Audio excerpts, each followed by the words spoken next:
শেখ হাসিনার জীবন রক্ষাকারী গাড়িটি বিশ্বের সবচেয়ে নিরাপদ গাড়ি।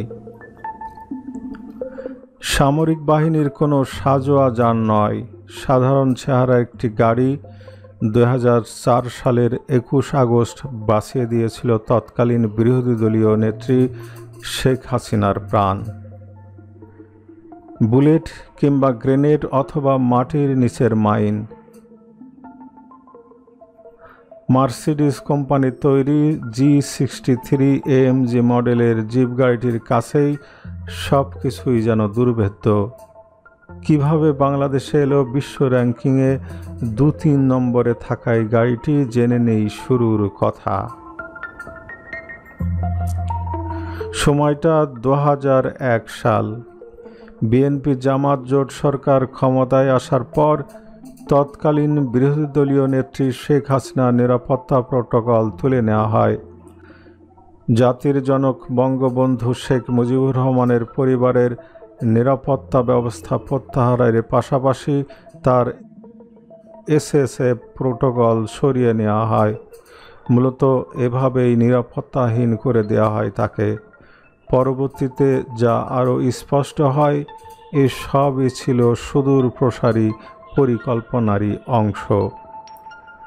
75-এর 15ই আগস্টের ট্র্যাজেডির পর জন্মভূমিতে ফিরে আসায় যেখানে অনিশ্চিত ছিল ভাগ্যক্রমে বেঁচে যাওয়া শেখ হাসিনা ও শেখ রেহানার, সেই অনিশ্চয়তার নিরাপত্তার কথা তুচ্ছ করে শেখ হাসিনা দেশে ফিরে এসে দলের দায়িত্ব হাতে তুলে নেন, সংগঠিত করে তোলেন নেতাকর্মীদের, কোন্দল দূর করে আবারও আওয়ামী লীগকে সুনির্দিষ্ট লক্ষ্যের দিকে এগিয়ে নিয়ে যান। নির্বাচনে জয়লাভ করে সরকারও গঠন করেন। বঙ্গবন্ধুর হত্যাকারীদের বিচারের প্রক্রিয়া শুরু করেন।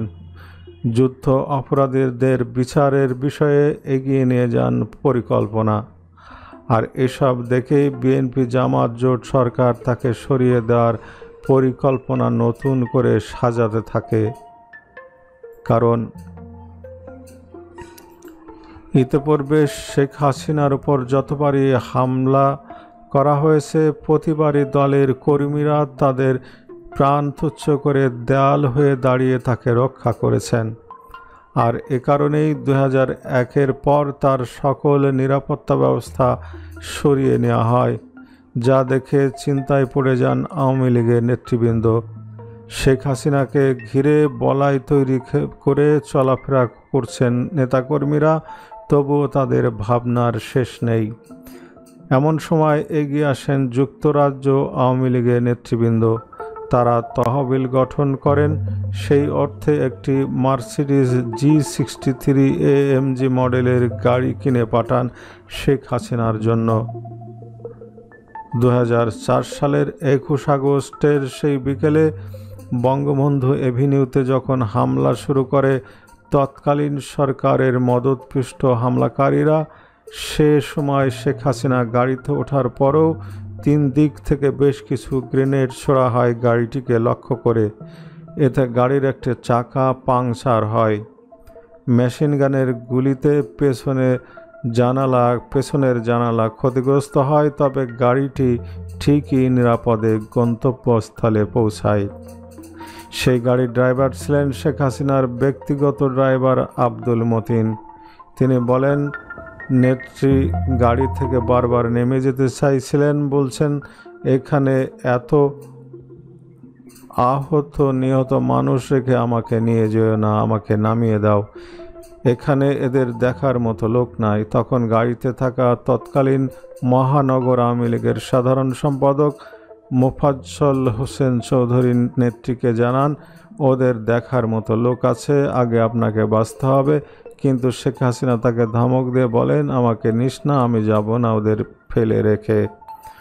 মতিন আরও বলেন, সেদিন ঘটনাস্থল থেকে নেত্রীকে সুধাসদনে জোর করে নিয়ে যেতে হয়েছে। যখন সুধাসদনে রওনা হয় তখনও গাড়ি লক্ষ্য করে ছোড়া হয় AK-47-এর AK-47 গুলি। তাই তৎক্ষণিক সিদ্ধান্ত নেই রাস্তা পরিবর্তনের। চাকা পাংচার হওয়ার পরেও গাড়িটি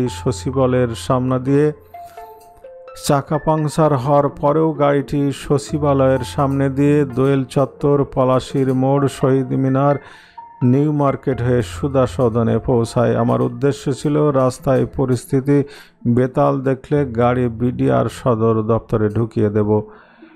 এতগুলো গ্রেনেড, বিভিন্ন ধরনের অটোমেটিক এবং হাই ভেলোসিটি স্নাইপার রাইফেলের গুলি সহ্য করে পাংচার হওয়া চাকা নিয়ে ক্ষতিগ্রস্ত গাড়িটি নিরাপদে এসে পৌঁছায় শেখ হাসিনাকে নিয়ে সুধা সদনে।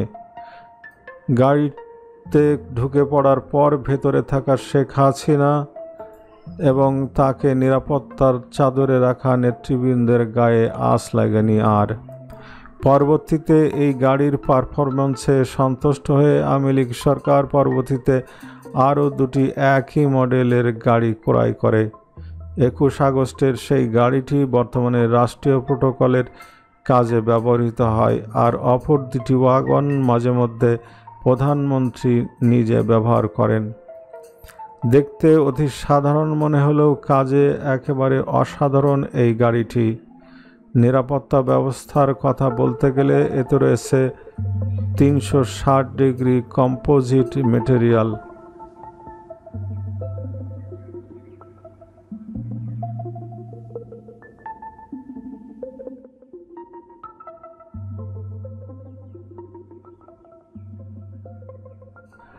.62 মিলিমিটারের শক্তিশালী বুলেট সাধারণ কোনো গাড়িতে এক পাশ দিয়ে ঢুকে আর এক পাশ দিয়ে বেরিয়ে গেলেও এই ওয়াগনটির বডির রঙে কোনো আঁচড়ও লাগতে দেয় না।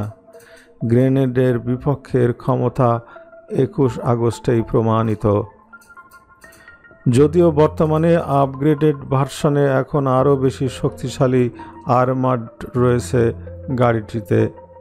আর গতির কথা বলতে গেলে 0 থেকে 100 কিলোমিটার গতিতে পৌঁছাতে এর ইঞ্জিনের সময় লাগে মাত্র 5.7 সেকেন্ড, যেখানে R15 ভার্সন 3 মডেলের মোটরসাইকেলের 0 থেকে 100 কিলোমিটার গতিতে পৌঁছাতে সময় লাগে 12 সেকেন্ড। এছাড়াও মার্সিডিজ কোম্পানির এই অত্যাধুনিক গাড়িটিতে রয়েছে আরও কিছু বিশেষ নিরাপত্তামূলক ব্যবস্থা। নিরাপত্তা বাহিনীর বিশেষজ্ঞরা এই গাড়িতে আরও কিছু অতিরিক্ত ফিচার যুক্ত করেছেন যা নিরাপত্তার কারণে প্রকাশযোগ্য নয়। এই মডেলের গাড়িটির সাধারণ ভার্সনটি দেশে আনতে হয় শুল্কসহ 11 কোটি টাকার মতো পড়বে। এই মডেলের গাড়িটির সাধারণ ভার্সনটি দেশে আনতে হলে শুল্ক সহ 11 কোটি টাকার মতো পড়বে, কিন্তু শেখ হাসিনার ব্যবহৃত আর্মার্ড ভার্সনটি কিনতে খরচ হবে $1.2 মিলিয়ন, বাংলাদেশি টাকায় প্রায় 9 কোটি টাকা, আর শুল্ক সহ যা গিয়ে দাঁড়াবে 30 কোটি। উল্লেখ্য, প্রধানমন্ত্রী এই মার্সিডিজ গাড়িটি বেশিরভাগ সময় ব্যক্তিগত কাজে ব্যবহার করেন। সরকারি কাজে BMW 7 সিরিজ ব্যবহার করেন। BMW 7 সিরিজের আর্মার্ড ভার্সনটি ভারতের প্রধানমন্ত্রী সহ বিশ্বের বেশিরভাগ সরকার প্রধান ব্যবহার করে থাকেন।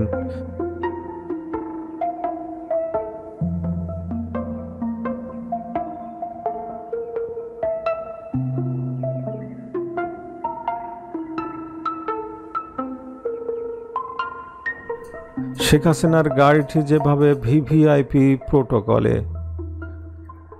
বঙ্গবন্ধু এভিনিউ হয়ে আওয়ামী লীগের সমাবেশে গ্রেনেড হামলায় ক্ষতিগ্রস্ত হওয়া শেখ হাসিনার সেই গাড়িটি এখন ভিভিআইপি প্রোটোকলে ব্যবহৃত হচ্ছে। 2008 সালের 29 ডিসেম্বর অনুষ্ঠিত জাতীয় সংসদ নির্বাচনের মধ্য দিয়ে ক্ষমতাসীন হয় আওয়ামী লীগ। এরপর বুলেট প্রুফ সেই মার্সিডিজ বেঞ্জ গাড়িটি বঙ্গভবনের পরিবহন পুলে দিয়ে দেওয়া হয়, আর এখন বঙ্গভবন ও গণভবনের ভিভিআইপি প্রোটোকলে ব্যবহৃত হচ্ছে গাড়িটি। শেখ হাসিনার ব্যক্তিগত গাড়ি চালক আলী হোসেন এ তথ্য জানিয়েছেন।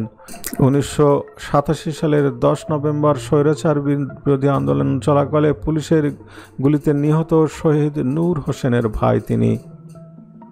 2004 সালের 21 আগস্ট বিকেল 4:30টার দিকে ধানমন্ডির সুধা সদন থেকে বঙ্গবন্ধু এভিনিউয়ে দলের কেন্দ্রীয় কার্যালয়ের সামনে আয়োজিত সন্ত্রাস বিরোধী সমাবেশের উদ্দেশ্যে বের হন আওয়ামী লীগ সভাপতি শেখ হাসিনা।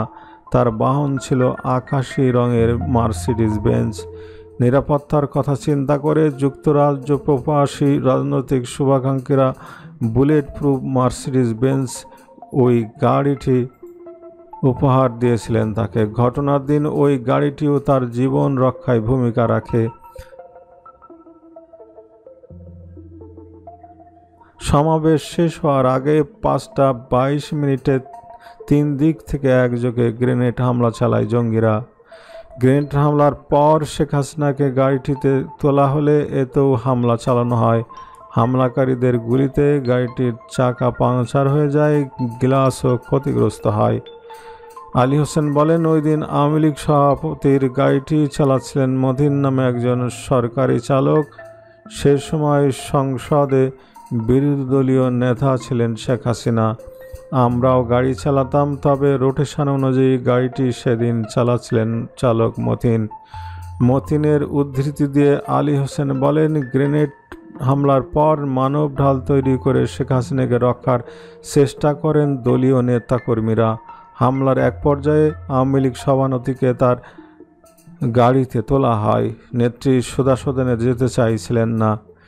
সেখানে সর্বশেষ কী অবস্থা হয় তা তিনি সরজমিনে দেখতে চাইছিলেন, কিন্তু তাকে একরকম জোর করে গাড়িতে তোলা হয়। গাড়ির চাকা গুলি লেগে পাংচার হয়ে গিয়েছিল, গ্লাসও ক্ষতিগ্রস্ত হয়। প্রচণ্ড স্নায়ু চাপ নিয়ে চালক মতিন সেদিন আওয়ামী লীগ সভাপতিকে নিয়ে সুধা সদনে পৌঁছেছিলেন। শেখ হাসিনার গাড়ি চালক আলী হোসেন সেদিনের স্মৃতি স্মরণ করে বলেন, সেদিন নেত্রীর বহরের একটি লাল রঙের নিশান জিপ চালানোর দায়িত্ব ছিল আমার। বিকট শব্দে জিপটির সব গ্লাস ভেঙে যায়, জখম হয় আমার পা। আওয়ামী লীগের নেতাকর্মীরা এলোমেলো ছোটাছুটি করছিলেন, গ্রেনেডের স্প্লিন্টার বিদ্ধ হয়ে রাস্তায় পড়েছিলেন অনেকে। এমন ভয়াবহ দৃশ্য আগে পরে আর কখনো দেখিনি আমি। আমার কাছে মনে হচ্ছিল কিয়ামত নেমে এসেছে। আলী হোসেন বলেন, আমি আমার দায়িত্বে থাকা ভাঙা গাড়ি নিয়েই প্রয়াত রাষ্ট্রপতি জিল্লুর রহমানের স্ত্রী আইবি রহমান সহ অন্য আহতদের হাসপাতালে নিয়ে যাই। পরে চিকিৎসাধীন অবস্থায় আইবি রহমান মারা যান। আওয়ামী লীগ সভাপতির সেই গাড়ির বিষয়ে তিনি বলেন, মামলার আলামত হিসাবে সিআইডি গাড়িটি সুধা সদনেই খুঁটিয়ে দেখেছে। এক পর্যায়ে বিদেশ থেকে লোক এনে গাড়িটি মেরামত করা হয়। পরে বঙ্গভবনের পরিবহন ফুলে সেটি দিয়ে দেওয়া হয়। গাড়িটি এখন বঙ্গভবন ও গণভবনের ভিভিআইপি প্রোটোকলে ব্যবহৃত হচ্ছে। ধন্যবাদ বন্ধুরা, চ্যানেলটি সাবস্ক্রাইব করুন, ভালো লাগা ভিডিওগুলি শেয়ার করুন।